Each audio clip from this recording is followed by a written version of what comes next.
Hello Brain Shakers, Brave Alice is here. I welcome you to today's session on the Brain Shakers Academy. Now today we're going to be looking at the menstrual cycle, but before we dive into the menstrual cycle itself, we have to understand what regulates the cycle, what makes the cycle appear every now and then or every 28 days on average, and therefore we'll be looking at what is referred to as the HPG axis, which is known as the hypothalamic pituitary gonadal axis, which is an interplay of glands and organs to come up with hormones that then regulate the whole menstrual cycle. Now, even as we're going to be looking at the menstrual cycle, we need also to bear in mind that the menstrual cycle has an average range of between 21 and 35 days, meaning that others will notice a shorter period and others will notice or have a longer period, but the average number of days will be 28 days. And in today's explanation, we will actually base our explanation on the average number of days taken for that cycle, which is the 28-day cycle. Later on, we will also explain on why you have a shorter cycle and a longer cycle. So the menstrual cycle also, it is important to make mention that it is a cycle that houses two different cycles, and those two different cycles, you have what is referred to as an ovarian cycle, and you also have what is referred to as a uterine cycle. We will look at all these in detail and how they are regulated. For now, let's look at the hormones and how they regulate the menstrual cycle. So from just the abbreviation here, HPG axis, you will come to understand that you have the hypothalamus, the pituitary gland, and then the gonads, which I have written here. So you have the hypothalamus here, then the pituitary gland, and then the ovaries here, which will be the resulting target organ. So the hypothalamus remains and retains within itself being the ultimate source of control for the menstrual cycle. Why? Because it produces a hormone that we refer to as the gonadotropin releasing hormone.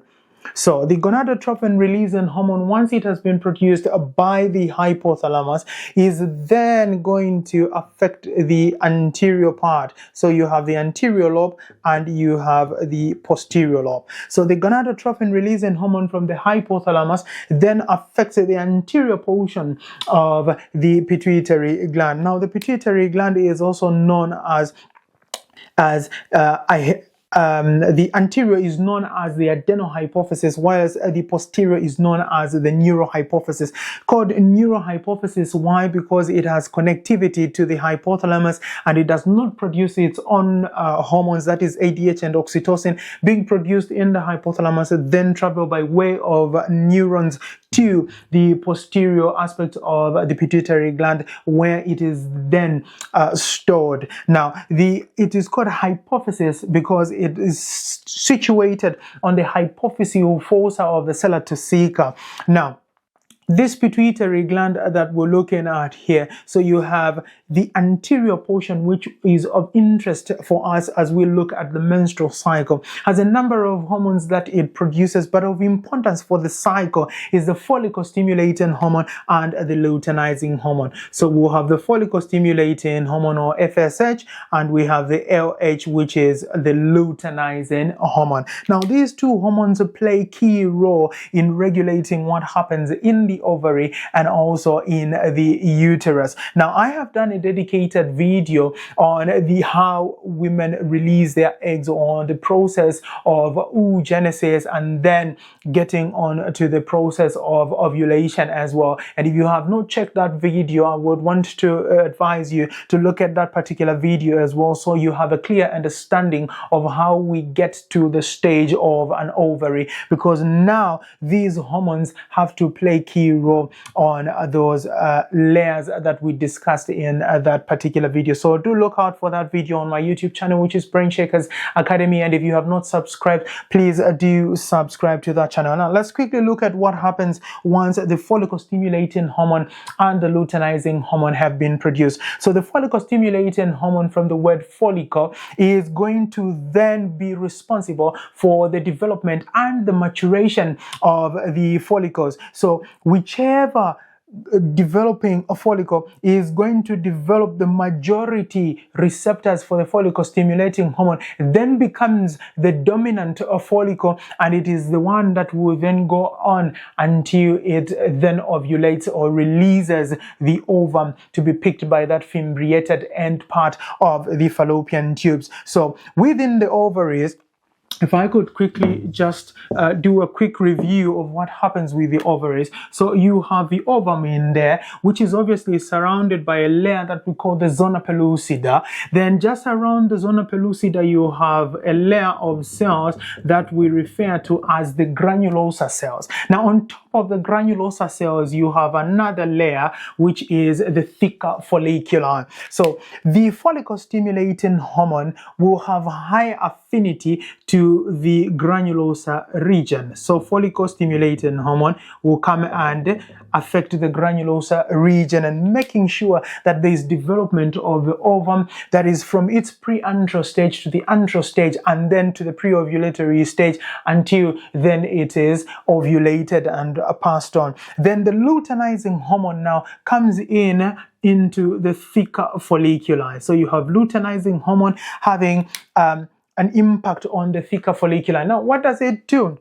So the follicle stimulating hormone would have led the development and the maturation of that follicle, and once the dominant Graafian follicle reaches almost a period prior to ovulation, there's then going to be a surge or an increase in the amount of luteinizing hormone. So all these hormones, these two hormones, then affect the ovary as their target organ. So the luteinizing hormone now prior to ovulation is going to come and will be in high amounts. Now, why does it come into high amounts? Because it has to do two main purposes. That is the ovulation or facilitation of the process of ovulation. Why and how is it going to do that? Because it has high affinity to the thicker follicular, it is also going to increase the collagenase activity. Now, collagenase activity is just facilitation of enzyme action. This is where the collagenase now is going to digest part of that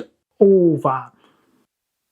Okay, so part of that ovary or the antral portion is then going to be digested, and as it is being digested, making a weaker portion here.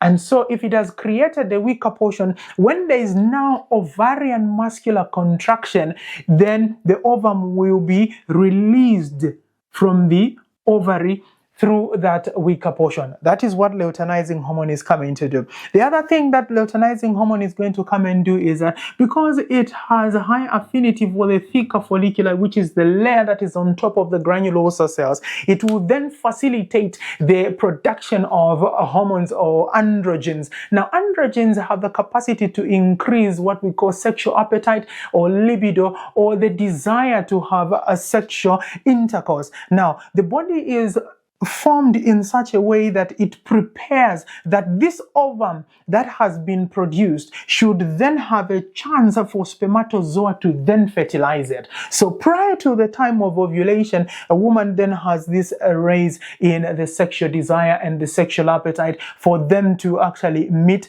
and then have spermatozoa deposited, so that the ovum that is released is not disappointed and then it is fertilized. Okay, so what then is going to happen once fertilization has occurred? So if this ovum that has been released is picked up by the fimbriated end of the fallopian tubes, then it is wafted straight into the greater portion of the fallopian tubes. So so you have the fimbriated end here, then it is wafted into the ampulla, where it then meets with the spermatozoa and fertilization occurs. If fertilization then has occurred, what is going to happen now is that remnant, so this ovum has been produced, the remnant or the remaining part of cells is what we are going to call the corpus luteum.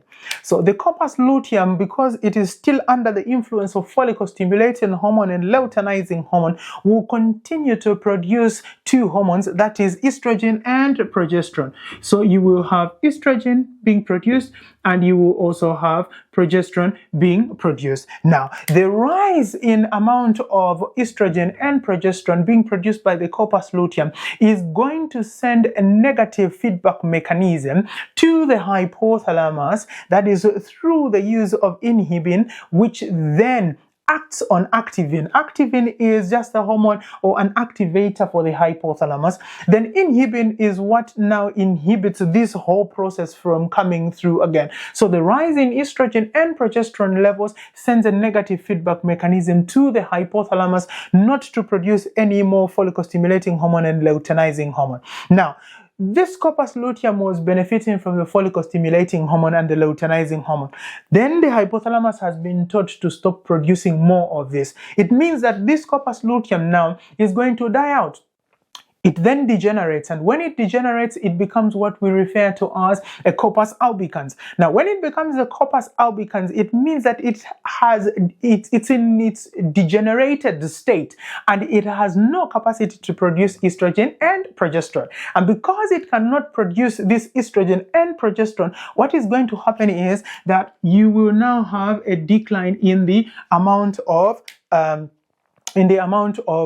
progesterone and estrogen. So if that ovum that was there now has not been fertilized, this decline in the amount of progesterone and estrogen will send spasms into the spiral arteries of the endometrium. And once those spasms happen, it means that there will be a decline in the amount of blood that is coming to the functional layer of the uterus, that is the functionalis or the stratum functionalis layer, and then that is going to then be shed off during menses, and then you see menses now coming into play. But if fertilization of this ovum did occur, then it means that there's going to still continue continuation of the production of estrogen and progesterone, because the corpus luteum is going to remain functional, and the corpus luteum will remain functional until a stage when the placenta now has taken up the responsibility of the production of estrogen and progesterone. So if then the fertilization has not occurred, that's when there's going to be degeneration of this, because the corpus luteum would have produced high amounts of progesterone and estrogen, and with the higher amounts, the negative feedback mechanism, then the follicle stimulating hormone and luteinizing hormone, which is feeding the corpus luteum, will no longer be there, and then it degenerates. The decline in the amount gives you all those spasms. So the spasms, together with the prostaglandins that are going to be released, then is what is going to cause the shedding of the endometrial lining, which is the stratum functionalis, leaving only the stratum basalis for purposes of regeneration or proliferation when you look at the uterine cycle. So there are a number of things that happen in more detail, but that's a summarized way of understanding the hypothalamic pituitary gonadal axis. So those are the main hormones that play key role in the regulation of the menstrual cycle. Now, if you like this particular video, I would like you to quickly give it a thumbs up. Drop me comments in the comments section. I want to hear what you think about it and what you think about the cycle as a whole. And please do not forget to look out to the ovarian cycle, the uterine cycle, which I will also be discussing, and I will share with you guys on my YouTube channel, which is the Brain Shakers Academy. And I would like you guys to subscribe to the channel if you have not yet. Like, and please do share. Let's get interacting. Don't forget to drop me a comment in the comments section. As always, it's a pleasure to have you around, and thank you so much for watching, and I will see you in the next one.